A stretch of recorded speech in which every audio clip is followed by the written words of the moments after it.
do we have breaking news for you? According to NFL insider Tony Pauline, who's been talking to sources close to Joe Flacco, he has been told to keep an eye on the 49ers, the Steelers, and the Patriots as suitors for the Super Bowl winning quarterback, Joe, who's only about 40 years old. Dad, what do you think of this news, rumor, report? Well, let's call it a rumor so far.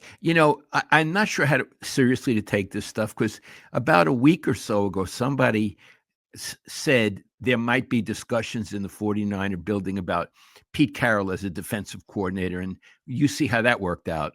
So I'm a little. Those must have been some fruitful discussions. Very fruitful. So I'm a little careful here, but sure. let's pretend that they're really considering Joe Flacco. I freaking love it. Can I be more assertive? Please. Okay. First of all, we're not talking about him as a starter. We're talking about him as the number 2, the second banana. We're talking about him as a second banana. Yeah. He would be so much better than those two mediocrity non-entities they had last season. They were so totally not prepared for when Brock Purdy got hurt. Brock Purdy's going to get hurt again next season. They all do. So you want a guy who can play a game or two and maybe win. Mm-hmm. Joe Flacco has proven that he can do that. And it would be a significant upgrade in what they call their quarterback room. Yeah, and he's had experience in this system. He was 4-1 with the Browns in 2023, which run a version of it's like the Kubiak version of the system, which is very similar. He played for Gary Kubiak in Baltimore about 10 years ago, and he can win. Like if Purdy were to go down in the playoffs for whatever reason, a twisted ankle or something, this guy is 10-6 in the playoffs, Flacco. So, I mean, he's not. You don't want him to be your starting quarterback, but as a backup, he's kind of perfect for a team that has playoff aspirations. Absolutely. Now, downside, he's old. Yeah. He's about 105 years old, right? Give or take. Give or take. And he's not mobile. And these days, the trend is to get mobile quarterbacks. But we're not saying he's the starter. We're saying he's a stopgap. And what's more, he could run Kyle Shanahan's a slightly outdated system, whatever it is. He could run his system.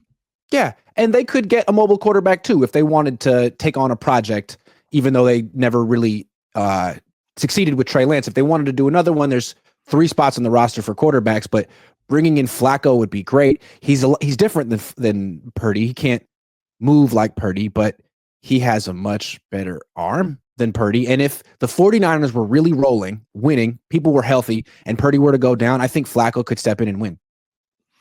I agree. And Iggy, one thing, it's an intangible. He's a fierce competitor. Yes. I love it. I love it. He's a fierce competitor. He's a veteran.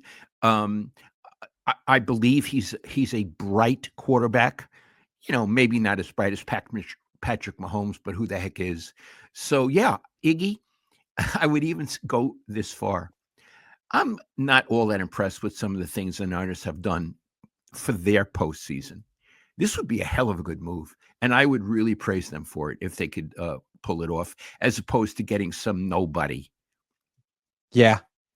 You know what else Flacco has going for him? What? He won the Super Bowl. Yeah, he won a Super Bowl. It's nice to have someone on your team who's won a Super Bowl and can sort of tell people how it's done. Because the thing about the Niners, as good as they are, they haven't done that. And Kyle hasn't done that. Right. Now, Lynch has won a Super Bowl. So they got one. Travarius Ward had won a Super Bowl, but he could be leaving. It'd be nice to bring in a guy with the ring, a little hardware. Absolutely. It to use a journalism word, it garners respect. It garners respect. That's a football word. Ding, ding, ding, ding, garner. I love that. It's nothing you'd ever use in real life, right? But we're doing football. It garners respect. Yeah. And miscues. That's a word you would only use in football. And miscommunication. It's like miscommunication. Yeah, I love it. Miscommunication. I mean, he was over in Cleveland a couple of years ago. He was 4-1. He was better than Deshaun Watson. They let him go. He's better than Jameis Winston. He's one of the better backup quarterbacks in the league, even at 40 years old. Yeah, and here's the thing. He seems to love playing. Yes. That's nice. It'd be nice to have a guy in your locker room who's a veteran, who's won a Super Bowl and still loves it. It's a good point because the Niners have so many players who are so rich and might be having that existential crisis of, do I love this? Where he certainly really absolutely does. Yeah. I mean, when he was out of football, wasn't he in his backyard throwing footballs with his brother-in-law or something like Yes. that? I mean, he just loves the game. You love a player like that. Yeah, and I get the feeling he's probably made, I could look it up, more than $100 million in the NFL. And he's at 40 years old trying to come back and play for what? The veteran minimum? Because he loves it. And you know what's interesting is he was in New York, the Jets, for 2 years with Robert Saleh. So maybe Saleh could make this happen. I mean, maybe they have a good relationship. Who knows? Or maybe did Saleh dump him? Maybe it wasn't Saleh's fault. Maybe he could talk to me like, I wanted you, man. I wanted you, but they drafted Zach Wilson. They had to keep Zach Wilson. I don't know what to tell you. It was Woody. It was Woody. It was Woody's 17-year-old son. It was Woody's son, yeah. So I'm not sure the Saleh thing holds any water, Iggy.